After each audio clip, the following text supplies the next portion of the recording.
Olá, meu irmão querido, minha irmã, sejam bem-vindos ao nosso podcast Partilha Entre Irmãos. Estamos aqui na comunidade Bom Pastor, esperando por você. Pode entrar, pode chegar, para nós juntos partilharmos um pouquinho da palavra de Deus, da sabedoria da igreja e alimentar o nosso coração com coisas boas.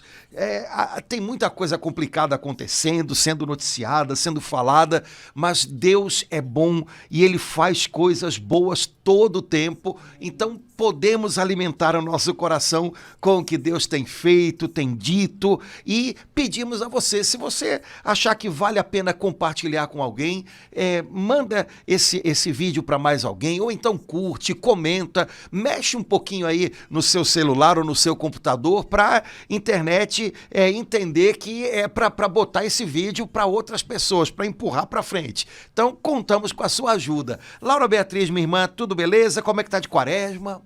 Tudo na força do Espírito Santo, agradecendo a Deus. É sempre um momento que a gente acaba parando um pouquinho, né, Padre Antônio? A igreja conduz de uma tal forma as leituras que mesmo que você seja do tipo, né, que faz tudo no automático, eu tenho me sentido movida a parar um pouquinho, refletir um pouco mais, pensar no que eu estou fazendo na minha vida, da vida dos outros, né?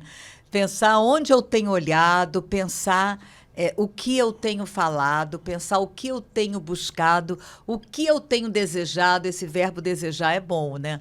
Ele tem me vindo também. Então, assim, a quaresma, a gente está na primeira semana da quaresma e essas coisas já estão aqui palpitando. Exato, é um tempo para a gente viver com consciência, né? Aqui e agora. A gente vive num tempo que gera muita ansiedade em nós e o risco que a gente corre é nunca estar no aqui e agora. Uhum. A cabeça está sempre queimando em função de coisas que ainda tem que acontecer, estão lá na frente, e às vezes o coração da gente se embola com isso, e de alguma maneira o tempo da quaresma nos ajuda a peraí, o que o Senhor está dizendo para mim hoje, nesse dia, aqui onde eu estou, né? E a partir disso a gente pode reconstruir o caminho da gente, reconstruir a nossa vida com Deus, mas sempre partindo do aqui e agora. Partindo, quer dizer que a gente tem um caminho pela frente. Um caminho significa que a gente tem um alvo, um objetivo, a gente deseja chegar a algum lugar. Mas para que eu possa chegar num lugar, inclusive para que eu possa discernir o melhor caminho para chegar lá, eu preciso ter clareza de onde eu estou. Então, de alguma maneira, a quaresma que nos convida a olhar um pouquinho para o nosso próprio coração, dar nome aos bois do que tem aqui dentro, ela faz a gente pensar assim, bom, esse é o meu ponto de partida, estou aqui, essa é a minha situação, aqui Deus quer me encontrar, aqui Deus quer me ensinar, e a partir daqui eu vou caminhar com Ele. Então, acho que é uma boa coisa para a gente viver a nossa quaresma, imaginá-la como uma palavrinha que a igreja usa muito, itinerário, né? O itinerário quaresmal. Temos um caminho a fazer. Só que eu só vou conseguir fazer um caminho se primeiro eu sei de onde eu estou saindo e depois onde eu quero chegar, né? Estou saindo da situação da minha alma hoje, com esses conflitos, com essas questões, com esses problemas, com esses recursos que Deus está me dando. Desejo chegar à celebração da Páscoa. Algumas vezes a gente tem a impressão de que quando o pessoal fala do tempo da quaresma, não faz essa conexão de maneira forte como tem que ser. O tempo da quaresma é um tempo de preparação para celebrar a Páscoa de Jesus. Portanto, todo o itinerário da quaresma, ele vai na direção da celebração da paixão, morte e ressurreição de Jesus, que significa celebrar também a nova vida que Deus tem para a gente. Por isso, o tempo da Páscoa, de modo especial a vigília pascal, é o tempo apropriado, e a vigília é a celebração apropriada para o batismo, por exemplo, das pessoas adultas, porque é o início de uma nova vida. Aqueles que já são batizados, na vigília pascal, todos nós renovamos, né, as promessas do batismo. Então, é como se a igreja dissesse, olha, você fez um caminho até esse momento. Agora, Deus dá para você, por Jesus morto e ressuscitado, uma nova chance, uma nova vida. Viva essa nova vida, cuide dela, cultive-a, curta, mas agora é um tempo de nova vida. Você foi treinado para essa nova vida durante a quaresma. Seu coração, sua mente, sua voz, tudo em você foi treinado para essa nova vida. Pela penitência, pelo jejum, pela escuta da palavra de Deus. Agora, renovando a graça do seu batismo, você tem essa chance. Recomece, reviva com Jesus. Mas é muito importante que a gente bata nessa tecla. A quaresma não é uma estação do ano, acabou a quaresma, pronto, agora entra a Páscoa. Fechada em si. Exato. Não, é um itinerário para que eu possa celebrar o tríduo pascal e o tempo pascal como um recomeço da minha vida com Deus, como uma nova vida. Se a gente levar dessa maneira, acho que a gente vai, até quando chegar o tempo da Páscoa, celebrá-lo de maneira muito mais intensa. Lembrando que são 40 dias de quaresma e 50 dias de Páscoa. Então, o tempo pascal prevalece sobre o tempo da quaresma. E assim como as pessoas, a gente tem visto se animarem para celebrar a quaresma, para escolher penitências, para reforçar o sentido da quaresma, seria maravilhoso que a gente visse as pessoas desejosas e criativas para celebrar e retomar o sentido do tempo pascal, que na verdade é um outro itinerário, da Páscoa até Pentecostes. A segunda parte, né? Ou seja, a gente está sempre caminhando, a gente está sempre num itinerário. Na quaresma, um itinerário até a celebração da paixão, morte e ressurreição de Jesus. No tempo pascal, um itinerário do sepulcro vazio para o cenáculo de portas abertas, a partir de onde a igreja vai espalhando as sementes do evangelho por todo o mundo. Então, continuamos sempre caminhando. Mas aí já deixamos hoje aqui, Laura, uma dica para os irmãos. Assim como a gente tem se esforçado por, vou usar a palavra, dinamizar o tempo da quaresma, vamos nos esforçar para também dinamizar o tempo da Páscoa. São 50 dias de celebração, de alegre celebração. Então, olha, dinamizar o tempo da Páscoa significa inclusive isso. Eu vou comemorar 50 dias. Não sei como é que eu vou dar conta de tanta festa, mas eu vou celebrar 50 dias. Então, pensarmos a quaresma como um caminho em direção à Páscoa, seja no calendário da igreja, seja no calendário do coração da gente. É uma nova vida, é um recomeço que Deus nos dá em Jesus morto e ressuscitado. Estamos agora num treinamento para isso. A quaresma é um treinamento de vida nova. Agora, chegando a Páscoa, vamos celebrá-la do jeito que ela merece. Então, esses dois tempos têm que caminhar juntinhos. Padre Antônio, a liturgia é uma bênção, né? Os tempos litúrgicos que nós temos, eu não fiz teologia, eu não sei como isso começou, mas é uma bênção, nos ajudam de uma forma tão concreta e tão sensível para que a gente possa fazer esse caminho. Imagina assim, viver a palavra sem os tempos litúrgicos, eu acho que ia ficar meio esquisito, né? Correria o risco da gente escolher umas partes e deixar de lado outras, né? A sabedoria da igreja é grande. E algumas pessoas dizem, mas todo ano repete, mas olha só. A igreja, ela abre a palavra de Deus para nós ao longo do tempo litúrgico, e a igreja faz isso de tal maneira que o mistério de Cristo, de algum modo, todo ele seja contemplado ao longo do ano litúrgico. Lemos o Antigo Testamento, lemos as passagens do Antigo Testamento, as promessas do Antigo Testamento, mas de tal maneira que elas apontem para o mistério de Cristo. lemos o Novo Testamento, mas sempre contemplando o mistério todo de Cristo. Ora, se não fosse assim, o risco que a gente correria era, vou pegar uns pedaços do Novo Testamento, que eu acho legais, e deixa... A outros a gente esquece. Não quero ler, naturalmente não. A gente esqueceria, né? Vou pegar uns pedaços do Antigo Testamento que eu gosto, mas que talvez também não tenham muito sentido. Peraí, não é assim que funciona. A palavra de Deus é Cristo. E toda a Sagrada Escritura, que é a palavra de Deus escrita, deve ser para nós um desvendar do mistério, do semblante de Cristo.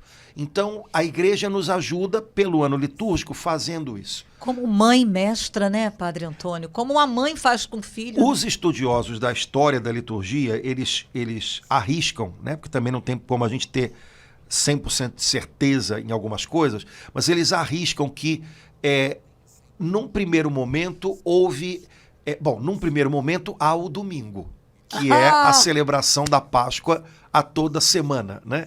Então, celebrar o dia do Senhor é mesmo algo... Mesmo na quaresma. Não, celebrar o dia do Senhor quer dizer como vamos dizer assim, como o momento-chave da semana e do ano litúrgico. É algo que na Bíblia, no Novo Testamento, a gente já percebe que os cristãos faziam. Depois, a impressão que a gente tem é que há uma celebração da Páscoa anual. Isso... no finalzinho do século I, início do século II, parece que também já é claro. Quer dizer, os cristãos celebram anualmente a Páscoa, que na verdade já era celebrada no contexto judaico, mas agora dando à Páscoa o seu sentido de plenitude em Cristo. Né? No Êxodo, ou seja, no caminho que Jesus fez pela cruz até a ressurreição, esse êxodo que a gente faz com ele, né?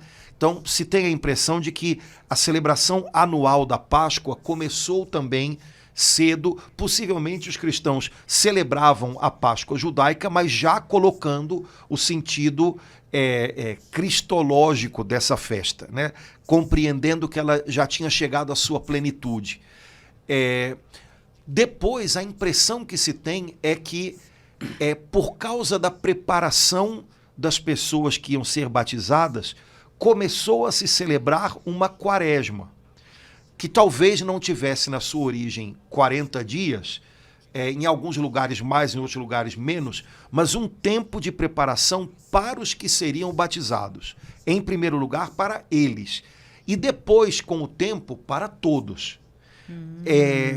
Depois se percebe que a celebração da Páscoa, que era realizada de uma vez só, vamos dizer assim, ela começa a ser celebrada em dias subsequentes. E aí surge o que a gente chama hoje de tríduo pascal, para celebrar a paixão e a ressurreição. Originalmente, celebrava-se o mistério inteiro numa celebração só. Aos pouquinhos, é como se desdobrasse as celebrações. Então, a sexta-feira, o sábado, né, o domingo, a quinta-feira. A partir disso, depois o tempo pascal. Só depois o Natal e as celebrações ligadas ao Natal, né? Mas tudo girando sempre em torno do mistério da Páscoa de Cristo. Essa é a recriação de todas as coisas. Né? Nele, no sepulcro vazio, no jardim do sepulcro, tudo se refaz. Né? Não por acaso Jesus foi sepultado num jardim, como os nossos primeiros pais, quando foram criados, foram colocados num jardim. Né? Então, a partir desse mistério da Páscoa de Jesus, da nova criação em Jesus, todo o resto do ano litúrgico foi sendo arrumado à medida que a vida da igreja ia prosseguindo. Padre Antônio, o que, assim, nesse início de quaresma, a gente está na primeira semana, me ajudou bastante, foi a mensagem do Papa Leão. Tem pontos assim tão específicos, e é interessante porque na primeira vez que eu li foi uma coisa, aí na segunda vez não é um texto para gente, é um texto curto, né? Mas cada vez que eu releio assim, o Espírito Santo me toca num ponto. É bem verdade que há um ponto que muita gente eu vi no Instagram comentando, né? Ele usa uma expressão tão interessante, abstinência de palavras. Eu achei isso assim tão forte. Para muita gente, esse é um ponto realmente se destaca, né, na segunda parte. É interessante porque ele aponta 3 tópicos, né, Padre Antônio? Escutar, jejuar e juntos, né? E aí ele vai traçando, comentando cada um desses pontos. Eu gostaria muito que a gente pudesse, assim, junto com os irmãos, e convidar os irmãos, né, a tomar. Acho que todo mundo, é só você colocar, né, Padre Antônio? Mensagem do Papa Leão para a Quaresma 2026. E é curto, e é muito bom, né, Padre Antônio? É um aprendizado de vida nova, né? Então, é o treino da vida nova que a gente deve fazer na Quaresma. E a gente deve carregá-lo para o ano todo, né? Para a vida da gente, né? Há muita coisa bonita, Laura. Eu acho que vale a pena a gente, mesmo que a gente demore um pouquinho mais, que a gente vá indo devagar, porque existem coisas práticas que ele propõe, mas as coisas práticas estão dentro de um horizonte mais amplo.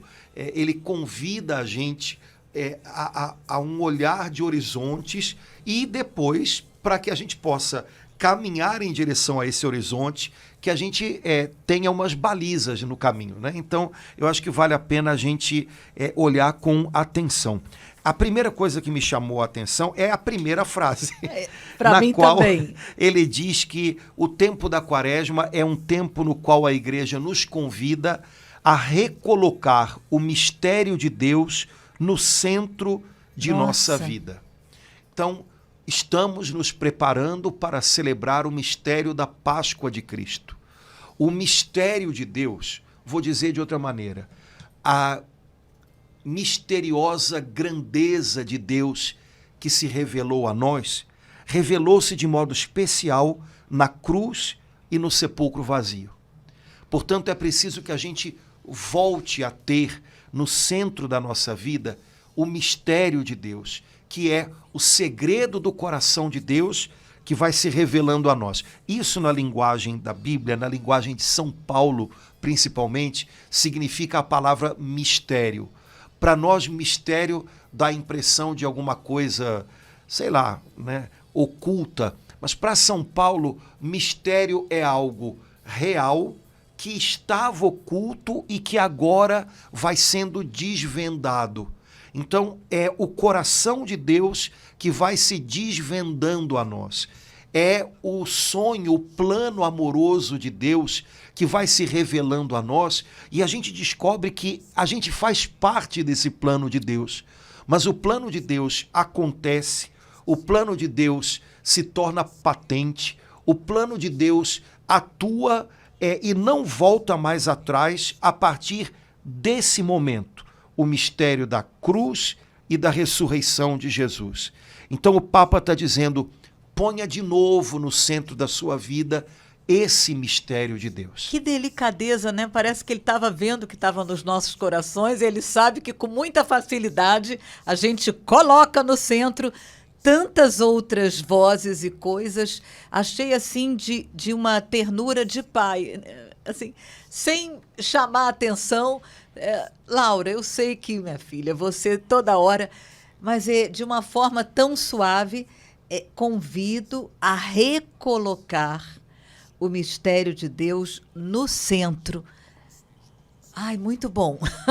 Ele diz, né, para que o nosso coração não se perca entre as inquietações e as distrações do cotidiano.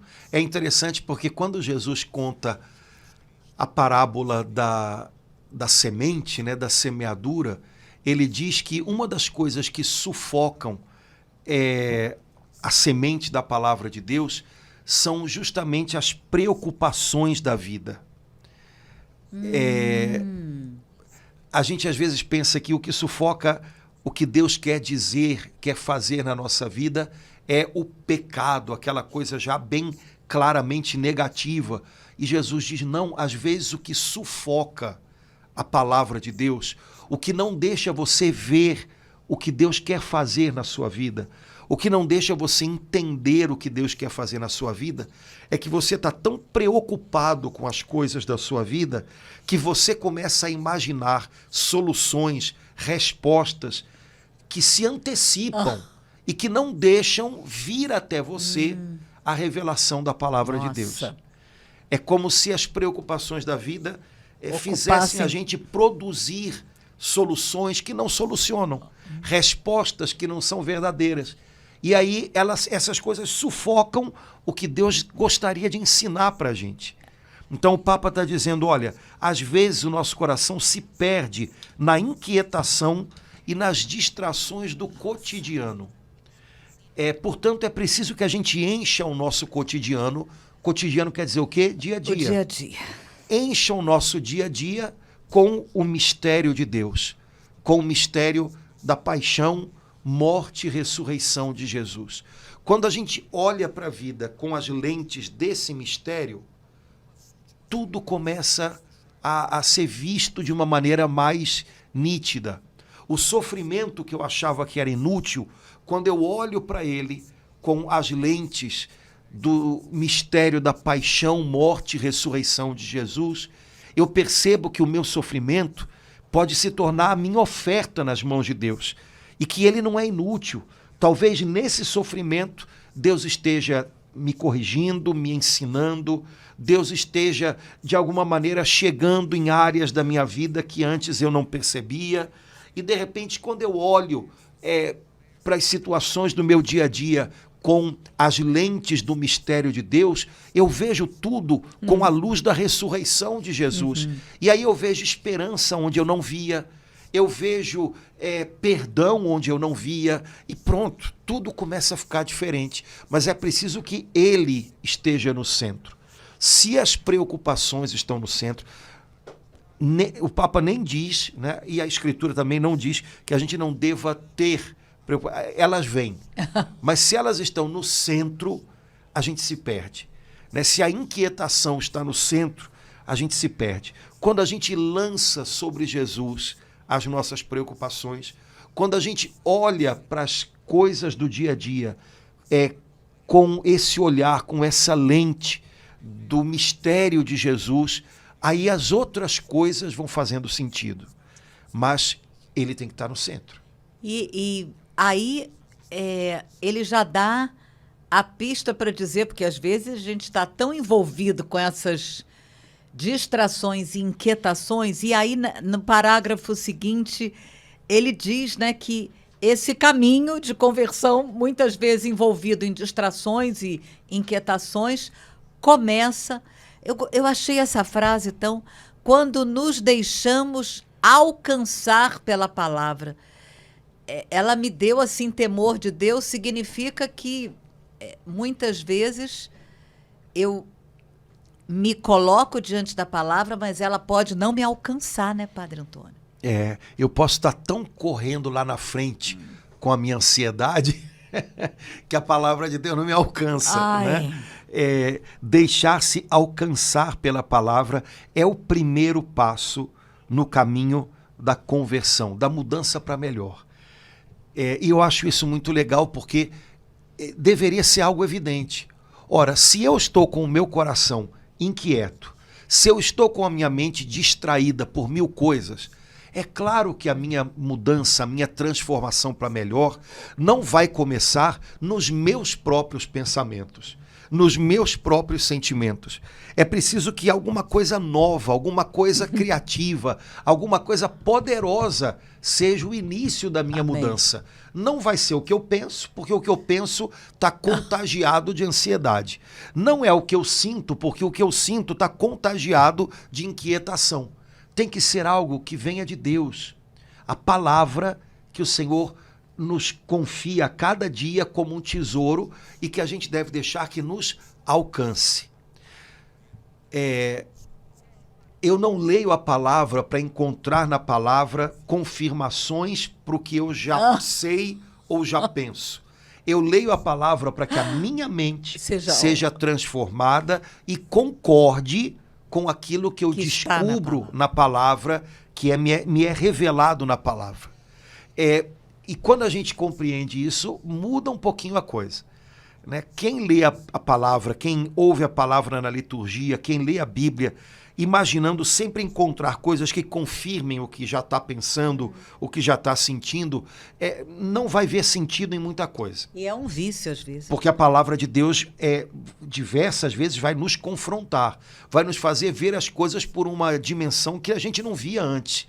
Agora, quem vai à palavra de Deus, quem a escuta, quem a lê, disposto a ser mudado por ela, eu quero encontrar na palavra algo que eu ainda não sei.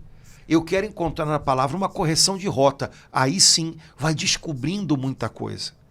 Isso talvez seja o que significa ser alcançado pela palavra.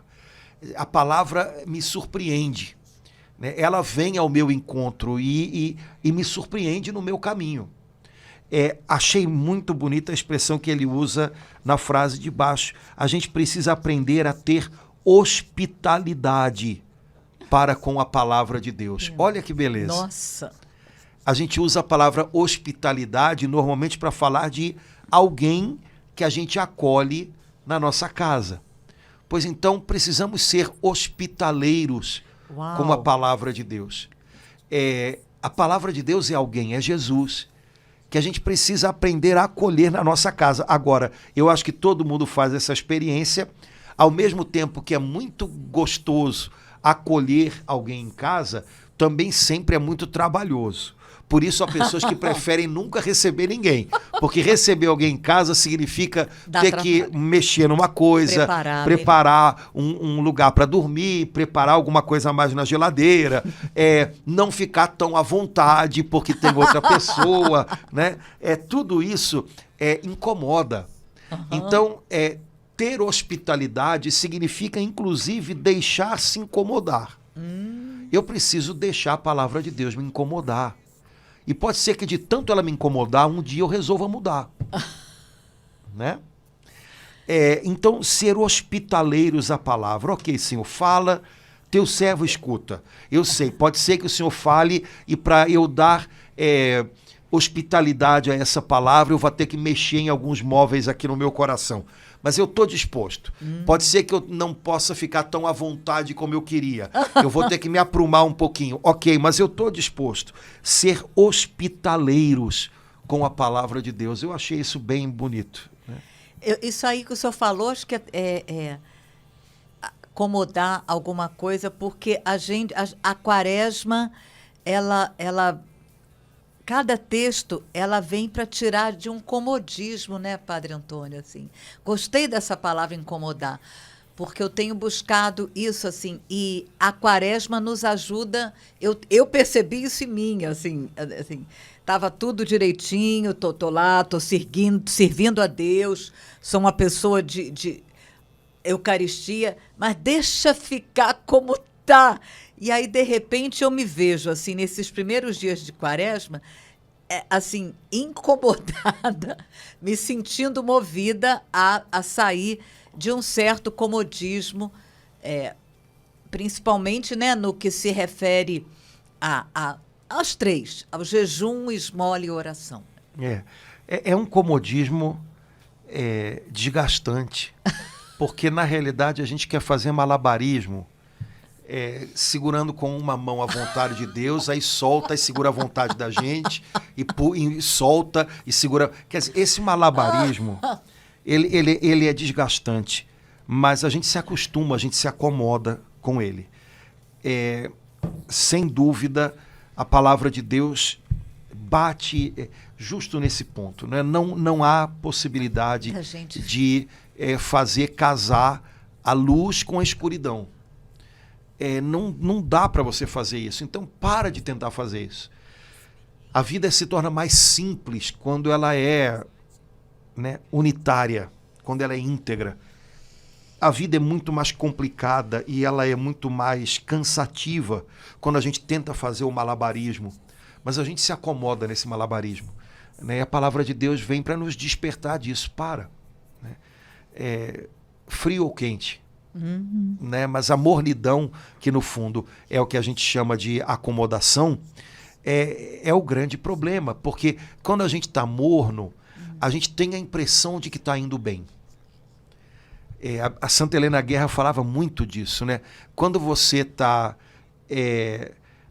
dizendo, um dia eu vou melhorar, e não melhora hoje, você tem a impressão de que você está num caminho bom, porque você diz, um dia eu vou melhorar, quando na verdade você está parado.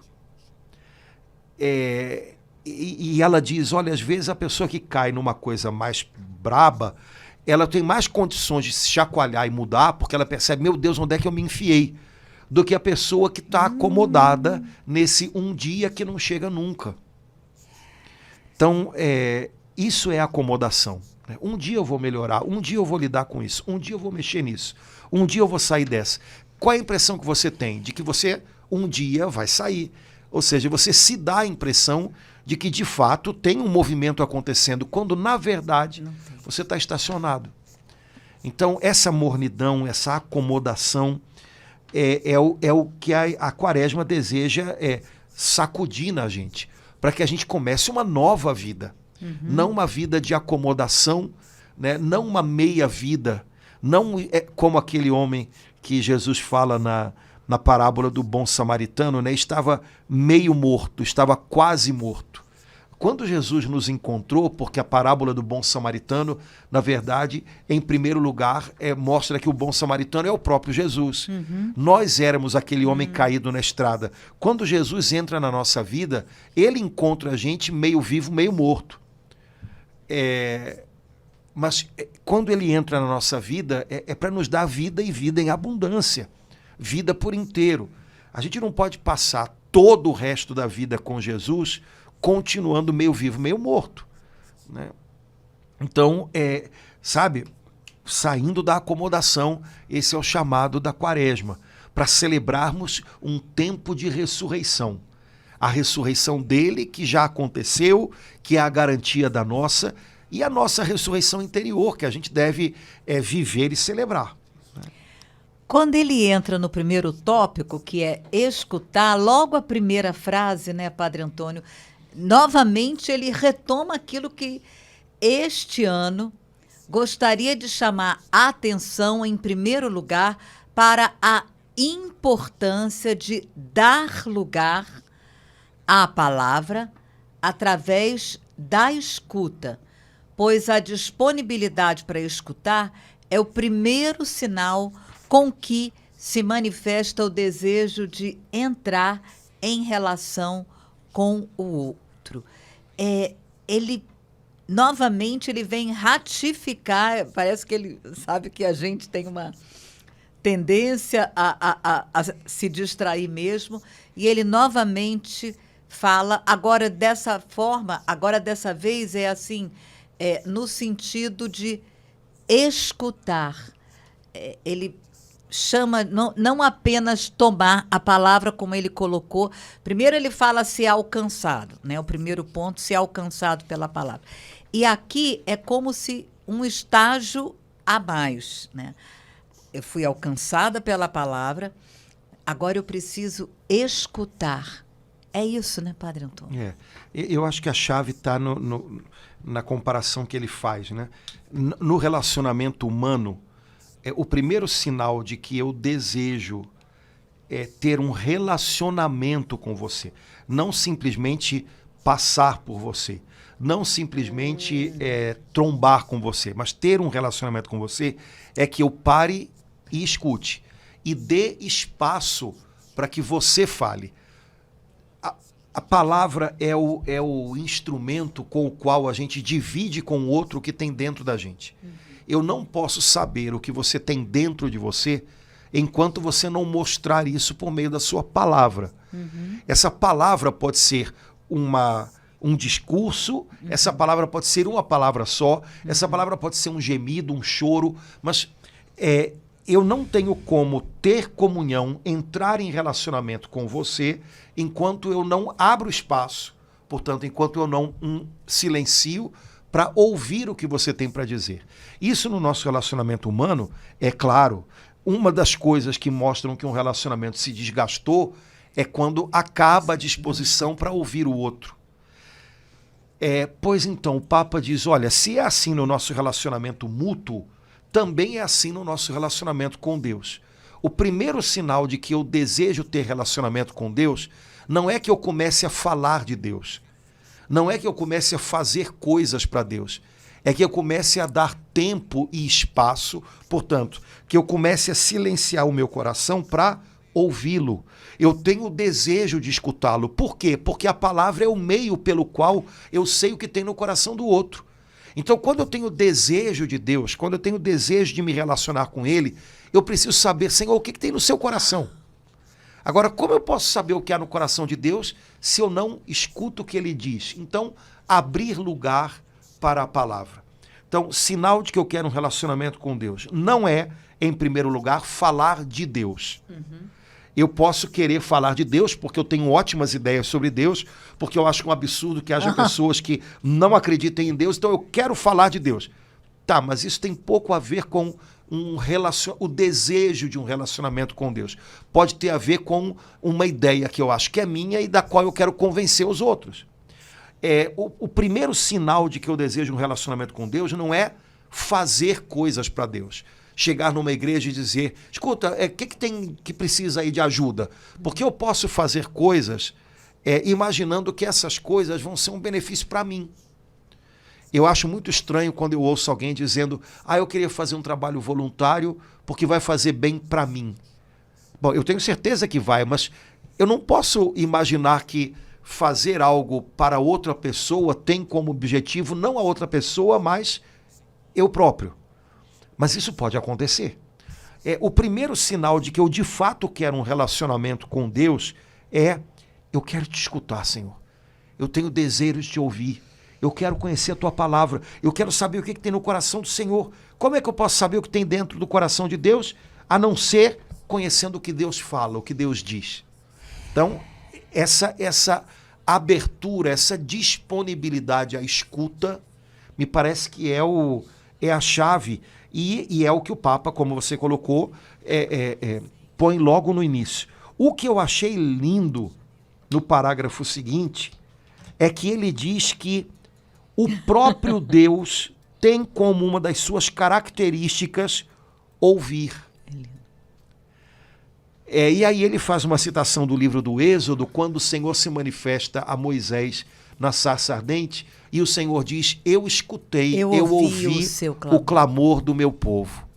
E aí o Papa diz, olha que coisa linda, o nosso Deus é um Deus que escuta, ou seja, o nosso Deus está inteiramente aberto a um relacionamento conosco. E como essa regrinha que a gente falou vale também para ele.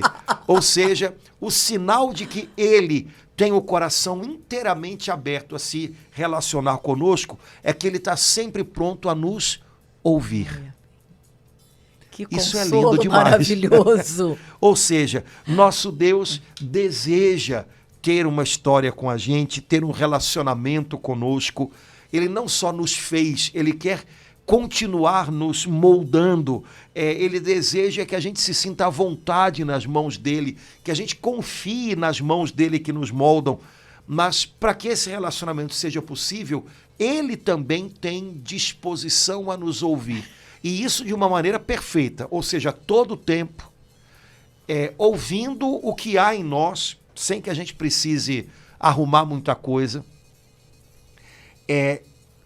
Eu acho que isso daqui, se a gente guardar no coração, já vai ser uma lição linda sobre como Deus é. Há muitas ideias sobre Deus, muito esquisitas. Tem. E muitas ideias que a gente joga sobre Deus, quer dizer, como se fossem ideias da gente sobre Deus, que na verdade são ideias da gente sobre as pessoas que a gente conhece por aqui. Aí a gente acha que Deus é parecido com aquilo. Aí a gente joga nele. Não, Deus ouve todo o tempo. Todo o tempo. Porque ele é inteiramente aberto a se relacionar conosco. E a característica principal de quem deseja se relacionar com outro é ouvir. Estar aberto para ouvir. E isso me parece que é lindo a gente saber que é assim com Deus. Ele continua no parágrafo seguinte, eu amo esse verbo que ele usa, é um Deus que nos envolve. Confirmando tudo isso que o senhor falou, envolve. E hoje também ele vem até nós, mas que coisa bonita, com os pensamentos que fazem vibrar o seu coração. Ai, mas eu gostei muito disso, vou ficar... Pensamentos que fazem vibrar o meu coração. Por isso, escutar a palavra na liturgia, aí ele já dá uma indicação. Gostei demais. Esse outro verbo, nos educa para uma escuta mais verdadeira da realidade. Nossa, que coisa forte, Padre Antônio. Escutar a palavra a ele na liturgia me educa, nos educa para uma escuta mais verdadeira da realidade. Porque a realidade é muito confusa, né? Então você pode imaginar um vozerio, imagina uma gritaria. São muitas vozes, São Paulo diz isso, né? E ouvir a realidade, ouvir a realidade de tal maneira que a gente consiga discernir quais são os gritos de sofrimento que estão surgindo no meio desse vozerio, quais são as oportunidades que estão surgindo no meio desse vozerio. A gente precisa de muito discernimento para isso. O Papa está dizendo que quando a gente cultiva uma atitude de escuta de Deus na liturgia, quando a gente cultiva uma atitude de escuta de Deus na sua palavra, isso afina o ouvido do coração da gente para que a gente possa também ouvir a realidade, mas ouvi-la de uma maneira qualitativamente boa. Normalmente a gente usa isso para falar de alguns profissionais, né? Quando a gente diz a uma pessoa, olha, talvez seja bom você fazer uma terapia, e a pessoa diz, mas eu não quero ninguém me dando palpites ou dizendo o que eu tenho que fazer da minha vida. A gente tem que dizer, olha, mas o trabalho do terapeuta, pelo contrário, não é dizer o que você tem que fazer. O primeiro trabalho dele é ouvir você. Mas o terapeuta ouve você com qualidade.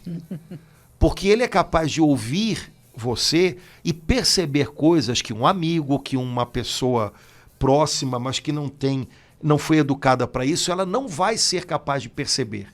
Então, o terapeuta ele não só ouve você quantitativamente, quer dizer, você vai lá um monte de vezes, mas ele ouve você com uma qualidade diferente. A qualidade da escuta dele é diferente. Ele ouve o que você diz com as suas expressões, com o seu se mover, né? Ele ouve o que você diz nas entrelinhas do que você fala. Então, a gente precisa ter uma escuta de qualidade da realidade que a gente tem hoje. Porque a nossa realidade é muito barulhenta. A nossa realidade é muito confusa, são muitos barulhos ao mesmo tempo. Então, ficar atordoado com ela é muito fácil. Ou então, perder-se naquelas vozes que gritam mais alto é muito fácil. Ter essa sensibilidade, essa qualidade de escuta para perceber hoje o que de verdade é importante, o que de verdade eu tenho diante de mim, isso é um grande desafio. O Papa está dizendo, se você se deixar educar pela liturgia, pela escuta da palavra, isso vai ajudar você a ouvir a realidade toda de um jeito diferente. Porque vai criar mudanças em você. Quando você aprende a ser hospitaleiro para a palavra de Deus, aos pouquinhos você vai aprender a ser hospitaleiro para aquelas pessoas que falam com você, expondo para você a dor delas. Às vezes de um jeito bom, outras vezes de um jeito meio atrapalhado, mas você vai ser capaz de criar espaço em você para entendê-las. E por aí vai. Então, me parece que é um grande segredo. Hoje em dia, há muitos cursos, né, ensinando as pessoas a falar. Dificilmente eu vejo na internet alguém oferecendo curso ensinando a gente a ouvir, né? Mas a gente está num mundo, num tempo em que a gente já tem uma inflação de palavras. Há muita coisa sendo dita sobre tudo, inclusive sobre religião. Mas cada vez a gente tem menos pessoas formadas para ouvir com qualidade. Por isso, até nas nossas igrejas, às vezes o que a gente percebe é que as pessoas que vêm, elas não precisam tanto que você diga muito, elas precisam que você seja capaz de ouvi-las. E me parece que, no fundo, todos nós experimentamos isso. Meu Deus, se eu não souber ouvir a minha família, se eu não souber ouvir as pessoas que trabalham comigo, se eu não souber ouvir o que eu percebo ao meu redor, eu vou me tornar uma pessoa insensível, eu vou me tornar uma pessoa superficial, eu vou me tornar uma pessoa dura. Então, Senhor, me ajuda, me ensina a ter um coração escutante. Quando você participa da liturgia, que obriga a gente a baixar a nossa bola, que obriga a gente a afinar o nosso ouvido, né? Na liturgia a gente não está toda hora falando, a gente passa a maior parte do tempo ouvindo. Se a gente participa da liturgia e aprende nela a abrir espaço para receber a palavra, para ser formado por ela, o Papa está dizendo, isso vai ajudar a gente no nosso dia a dia, na nossa vida do dia a dia. Eu aposto nessa fórmula também. Nesse mesmo parágrafo, lá no finalzinho, confirmando isso que o senhor falou, mas me tocou muito isso, deixar-se instruir hoje por Deus para escutar como Ele. Então, ele frisa aqui, chama a nossa atenção, que eu posso até ouvir alguém na igreja, no trabalho, na minha família, como eu mesma, isso é, eu estou ouvindo, o pensamento está lá, mas aqui ele chama a atenção que no momento que eu me deixo instruir pela palavra de Deus na liturgia, por ele, eu passo a escutar como ele escuta. E lembra que o que o Senhor disse a Moisés foi, eu ouvi o clamor do meu povo. Então, dando um exemplo prático, né? Nesses dias a gente viu aqui no estado do Rio umas chuvas maiores que atingiram de modo especial a Baixada Fluminense, que é uma região já muito esquecida, né, do nosso estado. Bom, eu de repente estou em casa jantando ou fazendo alguma coisa e vejo na internet ou vejo no jornal aquelas imagens do Hospital da Posse alagado, ou então das ruas lá em Mesquita ou em Belfor Roxo cheias, e eu posso olhar aquilo e ouvir aquela notícia. E a única coisa que eu digo no final é, pois é, esses políticos vivem roubando, ó só, o dinheiro não chega, aí acontece e ponto. E acabou. Ou eu posso ouvir aquela notícia e ouvir de verdade. Será que eu posso fazer alguma coisa para ajudar? Será que essas pessoas precisam de alguma coisa mais imediata? Será que tem algo que possa ser feito de mais urgente para diminuir o sofrimento dessas pessoas nesse hospital ou dessas pessoas lá sem casa agora? São maneiras diferentes de ouvir uma mesma notícia, né? De uma maneira é uma realidade terrível, mas que não me toca, não me parece que me toque, eu dou o diagnóstico. Talvez se houvesse cuidado suficiente, sem roubos, sem corrupção, e o dinheiro chegasse para as melhorias que se deveria fazer, diminuiria muito aquele problema e as pessoas talvez não fossem tão afetadas. Mas essa realidade não me toca. Eu não tenho relacionamento com isso. Ou então, bom, eu tenho relacionamento com essas pessoas. São pessoas reais, eu estou aqui, eu estou vendo, e talvez eu possa fazer algo. Talvez eu não possa resolver o problema, mas eu posso fazer algo para diminuir o sofrimento. Então, vou tentar, vou descobrir como é que eu posso. Pronto. São maneiras diferentes de ouvir a realidade. Isso pode acontecer numa situação de emergência como essa, isso pode acontecer no dia a dia, e por aí vai, né? Então, uma realidade com a qual eu não quero me relacionar, parece que eu estou ouvindo, mas eu não estou ouvindo. Uma realidade com a qual eu me relaciono, existem pessoas reais ali, existe um sofrimento real, isso toca a mim. Então, eu estou ouvindo e ouvindo de verdade, ou seja, ouvindo do jeito de Deus. Como Deus ouve. Né? Então, enfim, talvez seja um pouquinho isso que o Papa está dizendo para a gente aqui, né? Padre Antônio, quando ele quando ele vai no segundo ponto, falar de jejuar, primeiro ele explica a importância do que... Eu gostei muito porque lá no segundo parágrafo ele diz que o jejum nos permite não só disciplinar o desejo, purificá-lo e torná-lo mais livre. Mas isso foi tão bom para mim quando eu li isso. Disciplinar o desejo. Meu Deus, como eu tenho sentido o desejo de comer tanta coisa, né? Não só nas coisas pequenas, mas também, às vezes, o desejo de fazer coisa ruim também, não é só de comer coisa. Desejo, disciplinar o desejo, purificá-lo e torná-lo mais livre. Eu gostei muito disso, né? Então, às vezes, a gente não pensa, assim, não estava pensando no jejum dessa forma, né? Só no sentido assim, a penitência, Deus está pedindo, eu vou fazer, mas há um objetivo, né?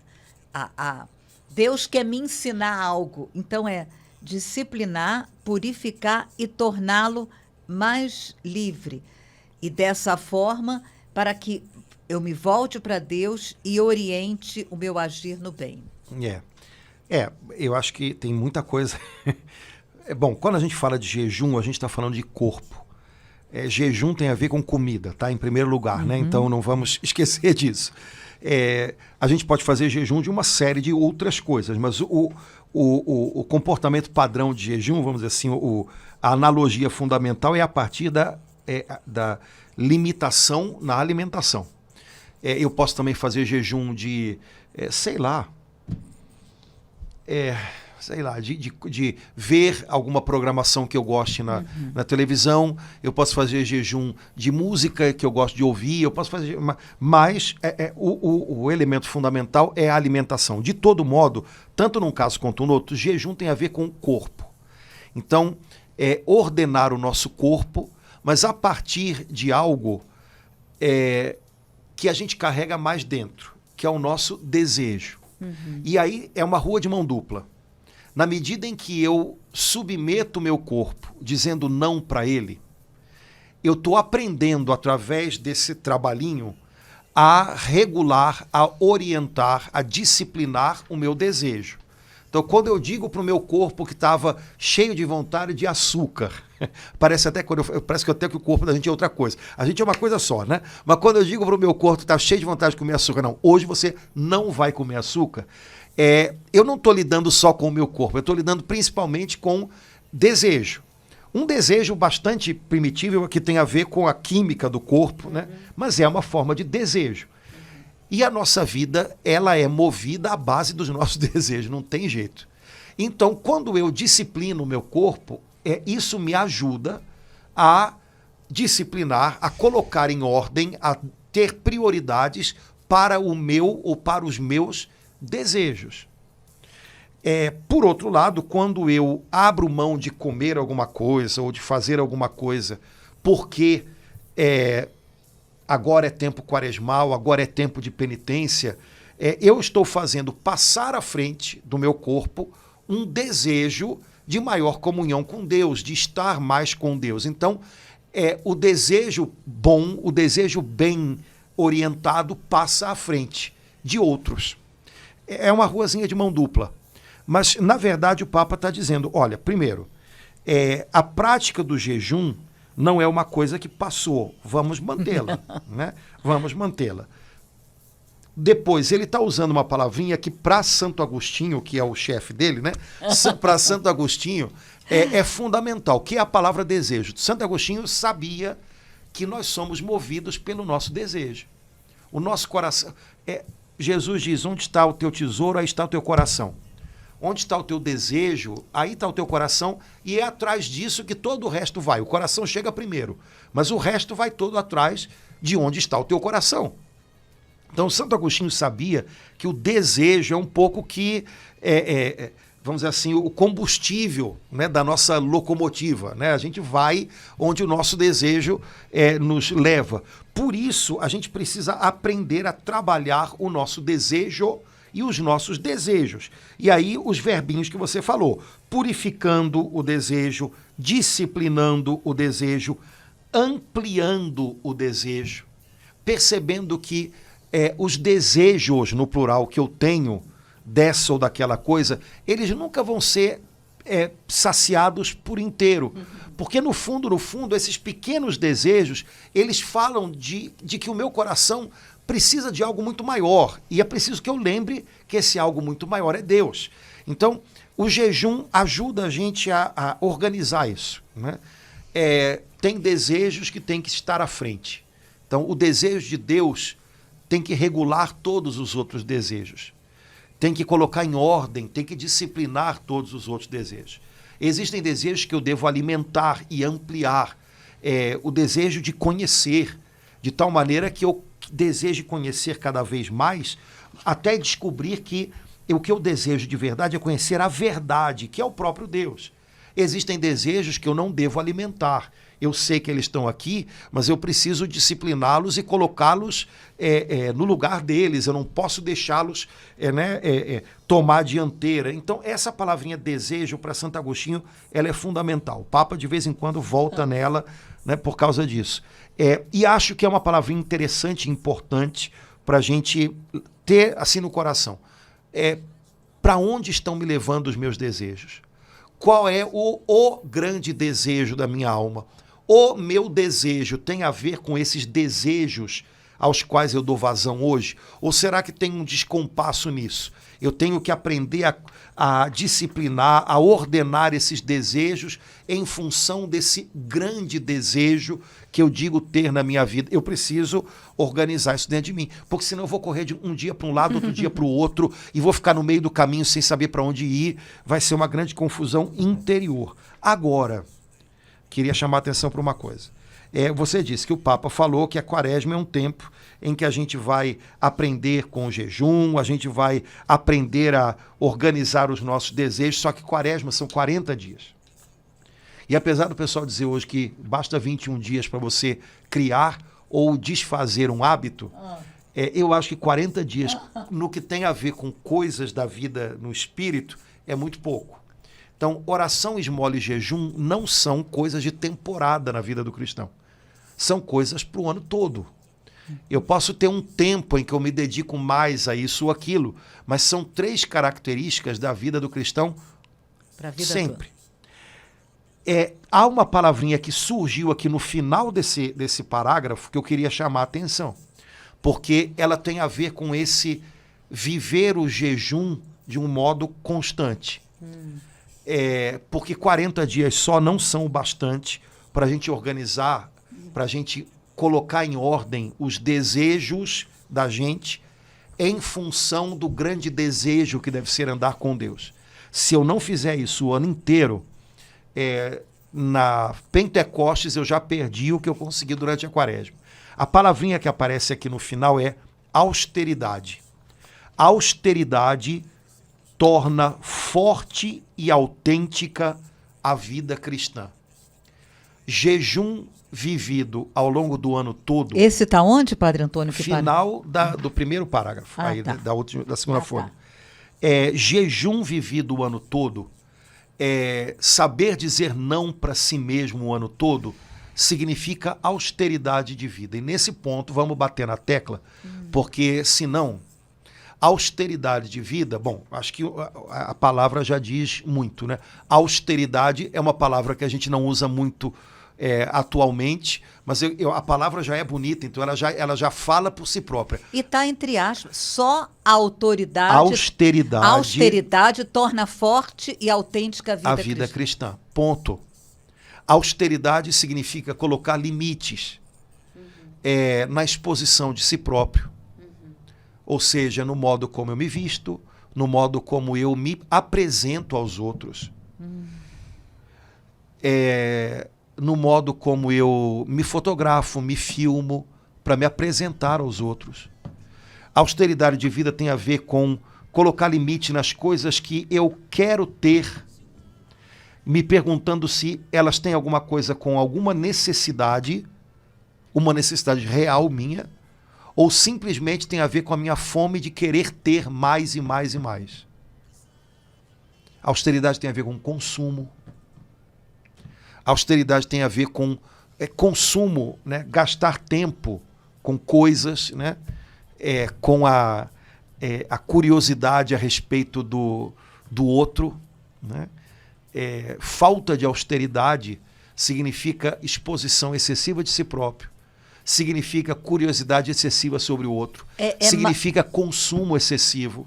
É mais do que sobriedade, então, padre? Sobriedade é uma palavra mais... talvez sejam quase sinônimos, mas eu acho que austeridade é uma palavrinha que a gente podia recapitular aí agora, é verdade, viu? Padre. Então tem a ver com consumo. Eu estou fazendo jejum na quaresma, mas aí para desafogar um pouquinho, porque eu estou comendo menos isso ou aquilo, eu vou comprar mais aquilo outro. Será que você não está deixando escapar o que de fato importa nessa história? Então, acho que para todos nós seria muito legal recobrar essa palavra austeridade. Está totalmente perdida. E nesse ponto, os cristãos não são praticamente em nada diferente dos outros. Austeridade é o contrário de ostentação. Austeridade é o contrário de consumismo. Austeridade é o contrário de corrupção. De tanta coisa. De mentira. Né? Então, pensar um pouquinho nisso. Né? Eu posso me dedicar mais ao jejum durante o tempo da quaresma, escolhendo certas penitências. Ok. Mas, durante todo o ano, eu devo buscar ter austeridade de vida. Uma vida mais austera. Eu preciso de muito menos do que talvez eu tenha. Eu devo me expor muito menos e com melhor qualidade do que talvez do modo como eu tenho feito. Eu devo ter muito menos curiosidade sobre os outros do que eu tenho tido. Austeridade. Austeridade tem a ver também com limite, viu? Sabe? É perceber que a gente precisa de bem menos do que no fundo a gente acha. Me parece que é uma frase importantíssima que pode ficar perdida aqui no meio do texto e que seria bom a gente colocar aqui em voga, porque tem a ver com o resto do ano. Porque senão a quaresma vira uma brincadeira. Né? Eu vou escolher tirar uma coisinha. Não é escolher tirar uma coisinha. Primeiro, jejuar não é tirar uma coisinha. É jejuar. Né? O jejum é acompanhado de escuta da palavra. O jejum é acompanhado de maior atenção escutante à palavra e, portanto, também maior atenção escutante à realidade. Foi dado um significado negativo, né? Nossa, fulano é tão austero, né? Foi dado um significado negativo, diferente como o Papa colocou aqui, austeridade e vida cristã, né, Papa? Eu acho que essa palavrinha podia ser recuperada aí no nosso vocabulário, de tal maneira que a IA eu começasse a citar a palavra austeridade com mais frequência. Né? Mas, enfim, acho que é uma coisa importante. No parágrafo seguinte, o Papa faz a proposta da abstinência de palavras, né? Que foi o que você colocou no início. Né? Eu achei bonita a expressão desarmar a linguagem. Né? Primeira coisa. Primeiro ponto que ele indica aqui, que é a abstinência de palavras, é desarmar a linguagem. Quer dizer, então, significa que eu estou toda armada. Olha, ele falou, aprender a medir as palavras e cultivar a gentileza. Porque, na verdade, eu acho que ele não está falando que a gente tem que fazer abstinência de palavras ruins, quer dizer, xingar os outros, falar mentira, porque isso não é abstinência, isso é pecado. Então, a abstinência tem a ver com abrir mão de coisas que são lícitas. Pecado não é lícito, logo não é questão de fazer abstinência. Eu, durante a quaresma, não vou mentir e no tempo pascal vou mentir bastante. Durante a quaresma eu não vou falar mal dos outros e depois, no tempo pascal, eu vou tirar a forra. Né? Não, abstinência de palavras que possam ferir. Aprender a medir as palavras. Eu posso aprender a dizer o que eu sinto, o que eu penso, sem ter que, com isso, desqualificar o outro, por exemplo. Padre Antônio, eu queria ter ido, não deu tempo, mas eu vou depois no Aurélio, no dicionário, para ver. Mas qual o entendimento que o senhor tem de quando ele fala renunciar às palavras mordazes? Uma palavra mordaz bom, é uma palavra que vai machucar o outro, né? Mordaz é ironia, né? Pois é, isso que eu tava... É ironia, né? É cinismo? É cinismo. Eu coloco... Laura, você tá... sei, sempre, né, Laura? Esse tipo de coisa, né? Que, na verdade, parece... mas eu tô desqualificando você. O que você disse, né? Então, ironia, esse tipo de coisa é mordacidade, né? Enfim. Medir as palavras, eu acho que é uma boa expressão, porque serve para tudo. Né? Eu imaginar que aquilo que eu vou dizer pode ter um efeito. É claro que eu não tenho 100% de controle sobre o efeito que as coisas que eu digo vão ter no outro. A gente brinca às vezes, os padres, né? A gente brinca que uma coisa é o que a gente fala, outra coisa é o que as pessoas escutam. Né? E é verdade isso. Só que, na fonte, aqui eu tenho controle. Então, se eu percebo que aquilo que eu vou dizer pode desanimar o outro, pode colocar o outro no ridículo, pode expor o outro, não usa troca, fala de outro jeito. Né? Coloca a coisa de outra maneira. Mesmo coisas que têm que ser ditas, eu não preciso fazer com que elas virem vamos dizer assim, algo que vai envergonhar o outro. Padre Antônio, só mais uma coisa, eu sei que está na hora, mas eu não posso deixar, porque eu sei que essa expressão é muito católica, mas eu não compreendo ela direito. O que é juízo temerário? É imaginar alguma coisa do outro sem ter muita clareza. Então, eu estou fazendo o juízo temerário. Eu estou achando que a Laura, esses dias, deve estar escondendo alguma coisa. Sozinha a pessoa. Juízo temerário é dentro. Né? Então, só que só que de um juízo temerário em outro, eu vou alimentando uma imagem da pessoa. Né? Então, o juízo temerário é se antecipar num julgamento sem ter elementos para aquilo. Né? Então, eu já vou imaginando, né? Você está dizendo alguma coisa dentro de mim, ela está falando isso porque ela está querendo dar pito em alguém, então ela está falando isso porque ela é muito cheia de graça, sei lá o quê, né? Então, mas eu dentro de mim, né, eu vou sem ter nenhum elemento, né, eu vou criando um julgamento a seu respeito e vou fortalecendo uma imagem. Encasqueteiro. Exato, na minha cabeça é assim, né? Então, tomar cuidado com essas coisas. A gente faz tanto isso, né, Padre? Muito. Muito. Ou seja, a gente tem que ter uma vigilância interior, porque como a gente faz muito, já vira um hábito, né? E aí aquela história, desfazer um hábito desse porte em 40 dias, não sei não. Então a gente precisa, a vida toda, estar atento a isso. Né? Então, se eu falo demais, se eu digo tudo que vem na telha, não quer dizer que eu sou uma pessoa espontânea ou que eu sou uma pessoa sincera. Quer dizer que eu sou uma pessoa sem controle, sem autodomínio. Isso não é positivo, isso não é virtude.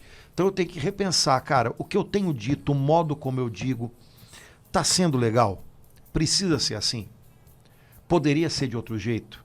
Pronto, né? Se eu de vez em quando, eu já estou desfazendo aquele piloto automático do hábito. Né? Só que isso exige constância, atenção. A quaresma é um bom começo para isso, mas é para a vida toda. Laura, só terminando, porque o Papa coloca como último pontinho aqui o juntos. A quaresma é um tempo para a gente viver juntos. Aliás, como tudo na vida cristã. Né? Nós somos membros de um corpo. A não ser quando o membro está no corpo, ele está vivo. Se o membro está fora do corpo, se o membro está sozinho, ele está morto. Né? Então, essa história de eu sou cristão, igreja é que eu não gosto, Jesus eu gosto, o fã-clube é que eu não gosto, essas coisas todas são grandes bobagens, né? Que a gente tem que tomar cuidado com elas, porque pode dar a impressão de que existe um cristianismo pré-igreja. Ou seja, ser cristão é uma coisa, ser igreja é outra, que vem depois. Não, querido, é a mesma coisa. Tá? Ser cristão, ser igreja é a mesma coisa, porque Jesus não fundou uma filosofia de vida, nem um perfil no Instagram para ter seguidores, nem uma sei lá o quê. Jesus fundou uma igreja, um corpo, uma família. Então, eu sou uma coisa na medida em que eu sou outra. Eu sou cristão e sou igreja. Portanto, na vida cristã, nós caminhamos juntos, caminhamos com a igreja, vivemos e aprendemos estando juntos, em comunidade. Então, o Papa está lembrando isso, né? Vamos aprender juntos, vamos aumentar o espaço dado à voz do outro, vamos aprender a nos ouvir uns aos outros, ouvir mais, né? Tentar compreender o outro, tentar extrair do coração do outro o que tem lá dentro com aquilo que eu escuto dele. É um chamado bonito, né? E o Papa diz que todo esse itinerário quaresmal seja um itinerário eclesial, né? Que a igreja termine essa quaresma mais transparente à luz de Cristo ressuscitado, porque cada um de nós e todos nós estamos empenhados nesse itinerário, nessa busca de uma maior comunhão com Deus, de um maior relacionamento com Deus. Então, que isso faça a igreja ser purificada pelo compromisso de cada um e de todos nós em jejuar, escutar, ter uma vida mais austera, caminhar mais juntos, ouvir mais uns aos outros. Eu acho que é um bom desafio para a nossa quaresma. Padre Antônio, eu tenho que ser Leonete. Eu tenho que ser fã. Irmão, vale a pena, meu irmão, minha irmã. Mensagem do Papa Leão para a quaresma. Você consegue aí facilmente no Google. E tá maravilhoso. Tá, olha, né? E a gente teve que correr, né, Padre Antônio? E hoje fizemos um podcast bem maior do que os outros. Bem maior do que os outros. Mas, enfim. Valeu, Laura, valeu, obrigado aí pela luz em algumas coisas que eu não tinha notado, em coisas que você colocou e que de fato são importantes. A gente tem que juntos ir aprendendo, né? A gente aprende mais quando a gente aprende junto. Amém. Né? Irmãos, Deus abençoe, um abração, uma abençoada quaresma, frutuosa. Amém. E estamos juntos. Estamos juntos. Tchau, irmão.